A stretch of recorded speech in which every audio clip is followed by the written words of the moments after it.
Namun sejauh ini, Xiao Yan benar-benar dapat melihat bahwa Han Mo pasti memiliki kekuatan tersembunyi. Tanda di udara paling banyak dapat dianggap sebagai kartu yang relatif kuat, tetapi jelas bukan kartu Hall yang terkuat darinya. Xiao Yan, dia melawan Han Mo, tetapi pertempuran antara keduanya tampaknya tidak mengejutkan dibandingkan dengan sekitarnya. Bahkan para senior labu-labu bermata sembilan berjuang lebih keras. Xiao Yan menggunakan waktu luangnya untuk melihat medan perang. Para senior dari labu bermata sembilan membantu Xiao Yan beberapa kali, tetapi Xiao Yan masih tidak tahu banyak tentang kekuatan mereka. Tepatnya, dia tidak memahami mereka di semua detail sebenarnya dari para pendahulu ini. Hal yang paling menakjubkan adalah para senior ini, tidak peduli musuh seperti apa yang dihadapi Xiao Yan, mereka dapat menandingi mereka selama mereka bergerak. Tampaknya saat bertemu dengan yang kuat, Anda kuat, dan saat bertemu dengan yang lemah, Anda lemah. Di antara 7 orang yang muncul di labu-labu bermata sembilan, Shen Shen, ahli nujum, adalah yang paling kuat. Setiap kali dia membuka mulutnya, dia bisa langsung menghentikan musuh, bahkan Raja Roh.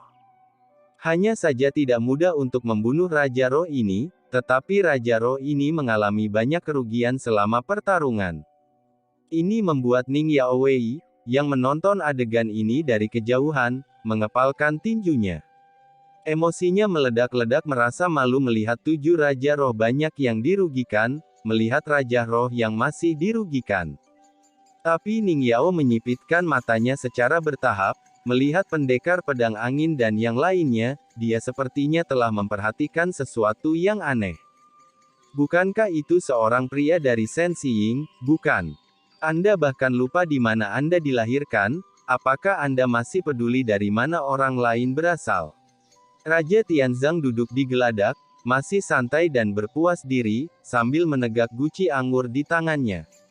Dari waktu ke waktu, dia harus mengambil beberapa kata melihat pertempuran yang terjadi di mana-mana. Dan yang terakhir memutar pinggangnya karena fakta bahwa Raja Tianzang tidak dapat menahannya, dan pembuluh darah di dahinya berkedut hebat. Jiu Mushen terjebak dalam pertempuran melawan Lin Mang, dan Jiu Mushen tidak bisa membunuh Lin Mang. Pertempuran di antara mereka bolak-balik dan mencapai jalan buntu. Tapi kelihatannya semua Raja Roh tidak terburu-buru, mereka jelas telah membuat pengaturan di Duning. Jadi sekarang cukup diam saja. Tapi Xiao Yan tidak peduli dengan apa yang terjadi di sekitarnya, sekarang Xiao Yan hanya punya satu pikiran. Ini untuk membunuh dan Han Mo. Tetapi sangat sulit untuk membunuh Han Mo saat ini Kaisar Keabadian ke-8 yang abadi. Meski nafas berfluktuasi, yang paling lemah. Selama pertempuran dengan Han Mo, Xiao Yan tahu bahwa ini pasti penilaiannya yang salah, dan kekuatan Han Mo tidaklah lemah. Rumah surgawi melakukan kejahatan di mana-mana.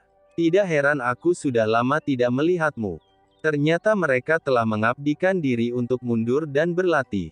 Setelah sekian lama, kekuatan mereka telah meningkat, tetapi tampaknya masih sulit untuk kembali ke puncak. Raja Tianzang terus mengobrol dengan Ning Yi. Apakah saat ini Ning Yi ingin terus berkomunikasi dengan Raja Tianzang, jadi kali ini dia memilih untuk diam.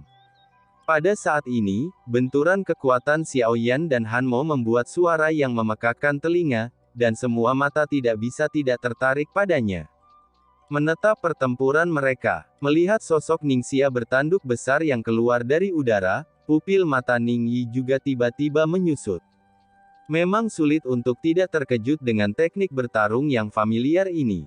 Ini adalah salah satu keterampilan bertarung bergengsi Zhen Shen lainnya. Meskipun 7 langkah dewa mengejutkan Xiao Yan, tapi itu tidak dapat dibandingkan dengan kekuatan yang mulia guru, tetapi bentuknya pada dasarnya sama dengan dewa. Skill bertarung ini belum pernah dirumorkan di Rehe.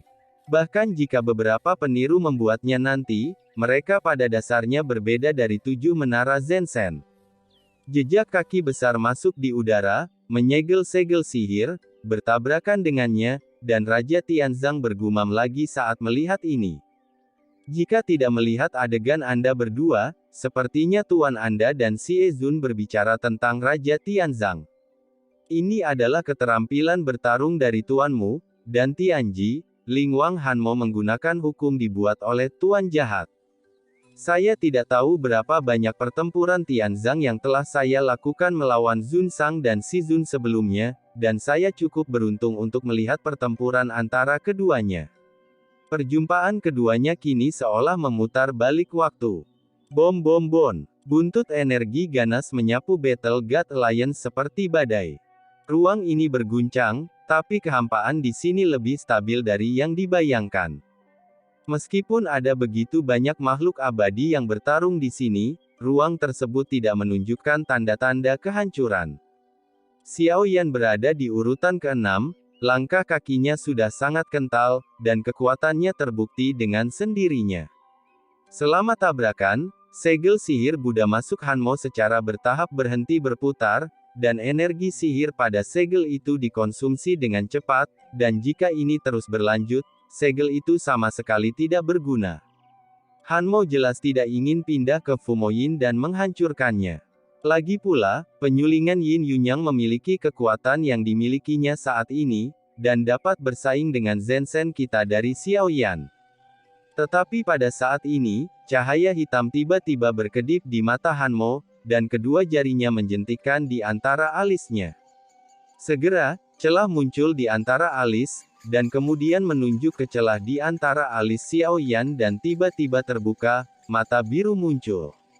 Berbeda dengan warna biru mata anjing, mata ini mengandung cahaya bintang, dan cahaya biru langsung meledak. Bom bom bom. Cahaya biru mendarat di menara ke-6 Xiao Yan, dan suara kakak tiba-tiba terdengar dari jejak kaki yang besar itu. Mata Xiao Yan membeku sesaat, dan dia tidak ragu. Ketujuh, kekuatannya berlipat ganda secara eksponensial. Segera setelah yang ketujuh, itu mengembun dan bertabrakan dengan cahaya biru yang penuh dengan kekuatan penghancur. Dan cahaya biru itu sepertinya mengandung kekuatan korosi. Di seluruh tahap ketujuh Xiao Yan, di bawah cahaya biru, langkah kakinya berubah secara tak terduga, dan bintik-bintik biru muncul di 7 menara, melemah dengan cepat.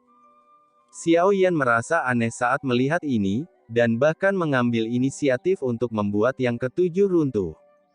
Dengan keras, yang ketujuh, itu hancur, dan cahaya biru menyebar, sementara Hanmo terus membiarkan mata di antara alisnya menembus ke arah Xiao Yan.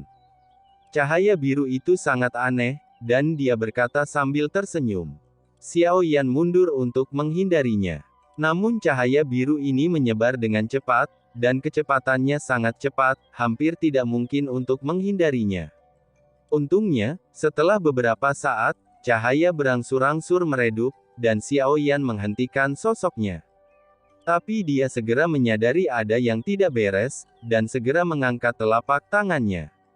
Dan berapa saat ini Xiao Yan tercengang.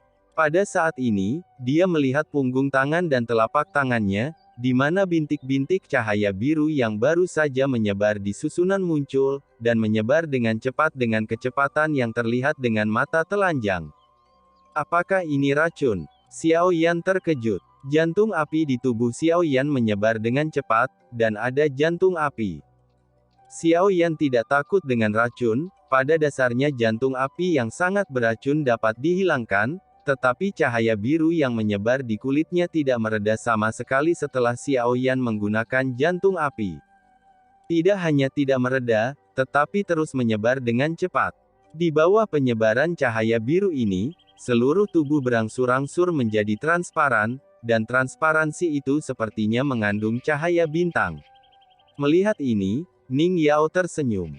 Saya bilang jadi bagaimana dengan reinkarnasi? Dia tidak memiliki kesempatan untuk tumbuh lagi.